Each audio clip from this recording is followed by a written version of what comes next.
سیتاپور میں تحصیل سندھولی اپنی جھیلوں اور شکاریوں کے لیے مشہور تھی۔ اب جھیلوں میں دان بویا جاتا ہے، بندوقیں بیچ کر چکیاں لگائی گئی ہیں اور لائسنس پر ملے ہوئے کارتوس بلیک کر کے شیروانیاں بنائی جاتی ہیں۔ یہاں چھوٹے چھوٹے قصبوں کا زنجیرہ پھیلا ہوا تھا جن میں شیوخ آباد تھے جو اپنی مفرور ماضی کی یاد میں ناموں کے آگے خان لگاتے تھے اور ہر قسم کے شکار کے لیے غنڈے، کتے اور سکرے پالتے تھے۔ میں نے شریف چاچا کا بڑھاپا دیکھا ہے۔ ان کے سفید ابروں کے نیچے ٹرنتی آنکھوں سے چنگاریاں اور آواز سے لپٹیں نکلتی تھیں۔ سمو باجی انہی شریف چاچا کی اکلوتی بیٹی تھی۔ میں نے لٹکپن میں سمو باجی کے حسن اور اس جہیز کے افسانے سنے تھے جس سے ان کی دو ستیلی صاحب جائیداد مائیں جوڑ جوڑ کر مر گئی تھیں۔ شادی بیاہ کی محفلوں میں میراثنیں اتنے لک لکے سے ان کا ذکر کرتی کہ ٹیڑھے بینچے لوگ بھی ان کی ڈیوری پر منڈلانے لگتے۔ جب سمو باجی کی ماں مر گئی اور شریف چاچا پر فالج گرا تو انہوں نے مجبور ہو کر ایک رشتہ قبول کر لیا، مگر سمو باجی پر عین منگنی کے دن جنات آ گئے اور سمو باجی کی ڈیوڑی سے رشتے کے کاگاہ ہمیشہ کے لیے اڑ گئے۔ جب شریف چاچا مر گئے تو اکبر چاچا ان کے ساتھ تمام ہندوستان کی درگاہوں کا پیکرما کرتے رہے، لیکن جناتوں کو نہ جانا تھا، نہ گئے۔ پھر سمو باجی کی عمر ایسا پیمانہ بن گئی جس کے قریب پہنچنے کے خوف سے سوکھی ہوئی کنواریاں لرز اٹھتی۔ جب بھی سمو باجی کا ذکر ہوتا میرے وجود میں ایک ٹوٹا ہوا کانٹا چبھنے لگتا اور میں اپنے یادوں کے کارواں کو کسی فرضی مصروفیات کے سیراب میں دھکیل دیتا۔ سمو باجی کا جب رجسٹری لفافہ مجھے ملا تو میں ایسا بدحواس ہوا کہ خط پھاڑ دیا۔ لکھا تھا کہ وہ حج کرنے جا رہی ہیں اور میں فوراً سہارنپور پہنچ جاؤں، لیکن اس طرح کہ گویا میں ان سے نہیں اکبر چاچا سے ملنے آیا ہوں، اور یہ بھی کہ میں خط پڑھنے کے بعد فوراً جلا دوں۔ میں نے سمو باجی کے ایک حکم کی فوری تعمیل کر دی۔ خط کے شعلوں کے اس پار ایک دن چمک رہا تھا جب میں بی اے میں پڑھتا تھا اور محرم کرنے گاؤں آیا ہوا تھا۔ محرم کی کوئی تاریخ تھی اور سہارنپور کا سپاہی خبر لایا تھا کہ دوسرے دن مسرت اسٹیشن پر شام کی گاڑی سے سواریاں اتریں گی۔ ہماری بستی کے محرم سارے ضلع میں مشہور تھے۔ یہ مشہور محرم ہمارے گھر سے وابستہ تھے اور دور دور سے عزیز و اقارب محرم دیکھنے آیا کرتے تھے۔ ہمارا گھر شادی کے گھروں کی طرح گمگمانے لگتا تھا۔ اس خبر نے میرے وجود میں کمکمے جلا دیے۔ میں سمو باجی کو، جن کی کہانیوں سے میرا تخیل آباد تھا، پہلی بار دیکھنے والا تھا۔ عید کے چاند کی رات کی مانند وہ رات بڑی مشکل سے گزری اور صبح ہوتے ہی میں انتظامات میں مصروف ہو گیا۔ چھوٹے چھوٹے ادے، جن کو فرق اور لیڑو بھی کہتے ہیں، سنوارے گئے، بیل صابن سے نہلائے گئے، ان کو نئی اندھیریاں سنگوٹیاں پہنائی گئیں، دراؤ جھولے اور پردے نکالے گئے، گھوڑے کے عیال تراشے گئے، زین پر پالش کی گئی اور سیاہ اطلس کا پٹا باندھا گیا جو اس کے سفید جسم پر پھوٹ نکلا۔ ساتھ جانے والے آدمیوں میں اپنی نئی قمیضیں بانٹ دیں اور جیب خرچ سے دھوتیاں خریدیں، اور دوپہر ہی سے کلف لگی برجس پر لانگ بوٹ پہن کر تیار ہو گیا اور 2 بجتے بجتے سوار ہو گیا۔ جبکہ 6 میل کا راستہ میرے گھوڑے کے لیے 40 منٹ سے کسی طرح زیادہ نہ تھا۔ اسٹیشن ماسٹر کو، جو ہمارے تحائف سے زیر بار رہتا تھا، اطلاع دی کہ ہمارے خاص مہمان آنے والے ہیں اور مصور خانے کے پورے کمرے پر قبضہ جما لیا۔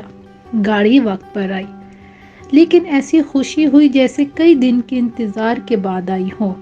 فرسٹ کلاس کے دروازے پر سہارنپور کا مونوگرام لگائے ایک بوڑھا سپاہی کھڑا تھا۔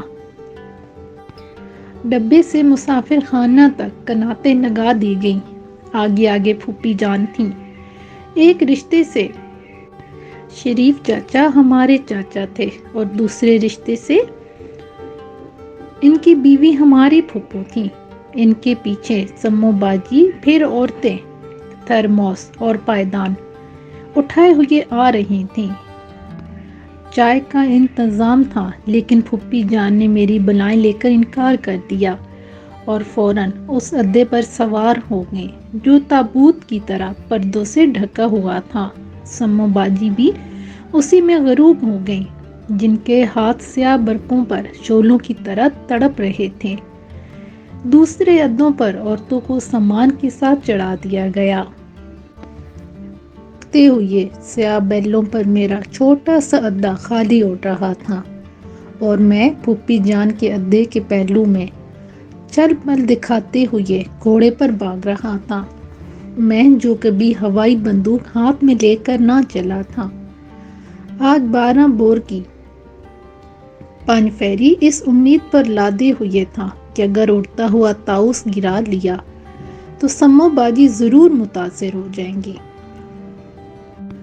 کچی سڑک کے دونوں طرف پھیلے ہوئے دھندہاری کے جنگل پر میری نگاہیں منڈلا رہی تھیں اور میں دعائیں مانگ رہا تھا کہ دور کسی جھاڑی سے کوئی طاؤس اٹھے اور اتنے قریب سے گزرے کہ میں شکار کر لوں۔ پھوپھی جان کا اڈا رک گیا۔ میں گھوڑا چمکا کر قریب پہنچا۔ آج سے زیادہ کسی جانور کے نخرے بھلے نہ لگے تھے۔ میرا تو اس تابوت میں دم گھٹا جا رہا ہے۔ سمو باجی کی آواز تھی، تو آپ میرے اڈے پر آ جائیے، مگر اس پر پردہ کہاں ہے؟ میں ابھی بندھواتا ہوں۔ پردہ بندھ رہا تھا کہ پھوپھی جان نے حکم دیا، کسی بوڑھے آدمی سے کہو کہ ان کا اڈا ہانکے اور کسی عورت کو بٹھا دو۔ اڈا تو میں خود ہانکوں گا۔ ارے تم اڈا ہانکے گا؟ انہوں نے چھوٹا سا کہکا لگایا اور میں گھوڑے سے پھاند پڑا۔ ساتھ ہی کسی سپاہی نے میری تائید کی، ایسا ویسا ہانکت ہے بھیا، بیلن کی جان نکال کر لیتے ہیں۔ چاروں اور صافوں کا پردہ باندھ دیا گیا۔ سمو باجی سوار ہوئیں اور بولیں، اس پر اتنی جگہ کہاں ہے کہ بوا بھی دھانس لی جائیں۔ قبل اس کے کہ بوا اپنے اڈے سے اتریں، میں نے بیل جڑوا دیے اور میں جوڑ پر بیٹھ گیا اور بڑھنے کا اشارہ کر دیا۔ پھوپھی جان نے کچھ کہا، لیکن 5 جوڑ بیلوں کے گھنے گھنگروؤں کی تن جنگار میں ان کی بات ڈوب گئی۔ جب حواس کچھ درست ہوئے اور دماغ کچھ سوچنے پر رضامند ہوا تو جیسے سمو باجی نے اپنے آپ سے کہا، امی کے اڈے کی ساری دھول ہمیں کو پھانکنا ہے۔ میں نے فوراً لیک بدلی۔ آدمی نے راسیں کھینچ کر مجھے نکل جانے دیا۔ ظالم بیلوں کو دوبارہ لیک پر ڈالنے کے لیے میں نے ایک دوسرے کو ٹھوکر مار دی اور میری مامیز اس کی ران میں چپ گئی اور وہ تڑپا اور قابو سے نکل گیا اور اچانک سمو باجی کے ہاتھ میں کمر کے گرد آ گئے اور میرا بایاں شانہ ان کے چہرے کے لم سے سلگ رہا تھا اور میرے اعصاب میں پھل جڑیاں چھوٹ رہی تھیں۔ روکو، انہوں نے پہلی بار مجھے حکم دیا۔ میں نے سینے تک راسیں کھینچ لیں۔ بیل دلکنی چلنے لگی۔ میں نے جھانک کر دیکھا، سانپ کی طرح رینگتی ہوئی سڑک پر دور تک درختوں کے سنتری کھڑے تھے اور ایک سپاہی میرے گھوڑے پر سوار سائے کی مانند میرے پیچھے لگا تھا۔ سمو باجی نے برقع کا اوپری حصہ اتار دیا تھا اور وہ سرخ بال جن پر ان کے حسن کی شہرت کا دار و مدار تھا چہرے کے گرد پڑے دیکھ رہے تھے اور وہ ایک طرف کا پردہ جھکا کر جنگل کی بہار دیکھ رہی تھیں۔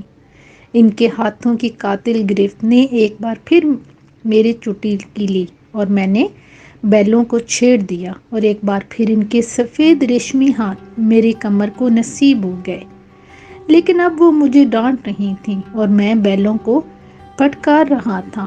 ان کا سر میری پشت پر رکھا تھا اور میں اڑتی ہوئی ریشمی لپٹوں کو دیکھ سکتا تھا۔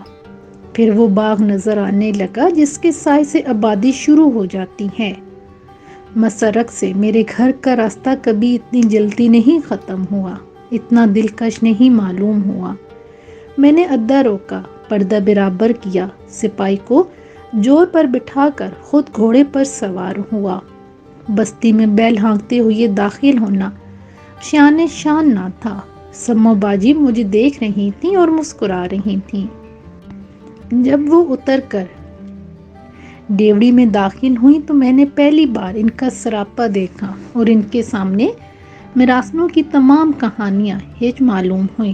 وہ مجھ سے تھوڑے دنوں بڑی تھیں، لیکن جب انہوں نے میری پیٹھ پر سر رکھا اور ٹھنگ کر کہا کہ گھر پہنچ کر وہ اپنی بھابھی جان اور میری اماں سے مرمت کرائیں گی، تو وہ مجھے بہت چھوٹی سی معلوم ہوئی، جیسے میں نے ان کی گڑیاں نوچ کر پھینک دی ہو اور وہ مجھے دھمکیاں دے رہی ہوں۔ میں جو محرم میں سارا دن اور آدھی رات باہر گزارا کرتا تھا، اس سال باہر جانے کا نام نہ لیتا تھا اور بہانے ڈھونڈ کر اندر منڈلایا کرتا تھا۔ نویں کی رات سال بھر میں واحد رات ہوتی تھی جب ہمارے گھر کی بیبیاں بستی میں زیارت کو نکلتی تھیں۔ پورا اہتمام کیا جاتا تھا کہ وہ پہچانی نہ جائیں۔ برقعوں کی بجائے وہ موٹی موٹی چادر اوڑھ کر نکلتی تھیں، لیکن دور چلتے سپاہیوں کو دیکھ کر لوگ جان جاتے تھے اور عورتیں تک راستہ چھوڑ دیتی تھیں۔ جب رات ڈھلنے لگی اور سب لوگ سوتی چادریں اوڑھ کر یعنی بھیس بدل کر جانے کو تیار ہوئے تو پتہ چلا کہ سمو باجی سو گئی ہیں۔ کسی نے جگایا تو پتہ چلا کہ سر میں درد ہے اور میں اٹھ کر باہر چلا آیا۔ جب بیبیوں کے پیچھے چلتے ہوئے سپاہیوں کی لاٹھیاں اور لالٹینیں پھاٹک سے نکلنے والی سڑک پر کھو گئی، تب میں اندر آیا۔ وہ دالان میں سیاہ کمدانی کے دوپٹے کا پلو سر پر ڈالے سو رہی تھیں۔ ایک عورت پنکھا جل رہی تھی، دوسری ان کی پانتی پر بیٹھی اونگ رہی تھی۔ میں نے ان کی سفید گداغ کلائی پر میٹھی سی چٹکی لی، انہوں نے منہ کھول دیا۔ چلیے آپ کو تعزیے دکھا لائیں۔ وہ اٹھ کر بیٹھ گئی۔ میں نے ان کا ہاتھ پکڑ لیا، جیسے انہوں نے عورتوں کو دیکھ کر جلدی سے چھڑا لیا اور کھڑی ہو گئی۔